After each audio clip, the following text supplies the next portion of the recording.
जय मसी साथीहरू, स्वागत छ नौलो दिनमा नौलो वचनसँग। अनि आज प्रभुको वचनलाई मनन गर्दै गर्दा सम्बन्धको विषयमा हृदयमा एउटा वचन आउँदै थियो, अनि जसले एकदमै आशिषित तुल्याउँदै थियो। अनि सम्बन्धको विषयमा कुरा गर्दै गर्दा विशेष सम्बन्धहरू है, हरेक सम्बन्धको सुरुवात र सम्बन्धलाई यदि हामी हेर्छौँ भने श्रीमान श्रीमतीको पहिलो सम्बन्ध है। अनि वचनमा पावलले चाहिँ एफिसीको पुस्तकमा 5 अध्यायमा एउटा राम्रो कुरा चाहिँ लेख्नुभएछ। यदि 5 अध्यायको अन्तिमतिर तपाईँहरूले पढ्नुभयो भने त्यहाँ दुईवटा कुरालाई विशेष जोड दिएको छ, प्रेम र आदर हो। आज हाम्रो समाजमा श्रीमान श्रीमतीको सम्बन्धलाई लियो भने धेरै कुराहरू झै झगडाका अनि सम्बन्ध विच्छेदका, सम्बन्धमा विश्वास नभएका, सम्बन्धमा एउटा तितोपन, दरारहरू हामी हेर्दछौँ।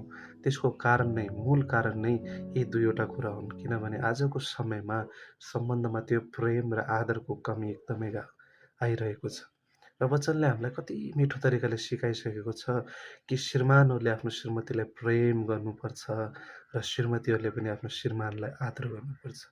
यदि हामी विश्वासीहरू यी दुई शब्दहरूलाई वास्तविकतामा आफ्नो जीवनमा जिउन थाल्यौँ भने हाम्रो वैवाहिक जीवन, हाम्रो हरेक सम्बन्धहरू ख्रिस्टीय वचनमा आधारभूत भएर असल तरिकाले चल्न थाल्छन्। जब हामी एकअर्कालाई प्रेम दिन थाल्छौँ भने प्रेम नै पाउँछौँ, र जब हामी एकअर्कालाई आदर दिन थाल्छौँ भने आदर नै पाउँछौँ। त्यही भएर आजको बिहान म तपाईँ सबैलाई यो ठुलो चुनौती दिन चाहन्छु। यदि तपाईँ वैवाहिक सम्बन्धमा हुनुहुन्छ भने यी दुई शब्दहरूलाई शब्द मात्रै नसम्झेर आफ्नो जीवनको शैली बनाऊ, प्रेम र आदरमा जिउने व्यक्ति बनाऊ। र हेर्नुहोस्, हाम्रो वैवाहिक जीवन, हाम्रो हरेक सम्बन्धहरू प्रभुमा कति आशिषित हुन्छ। हामी एउटा उदाहरणीय सम्बन्ध देखाउने व्यक्ति बन्नेछौँ।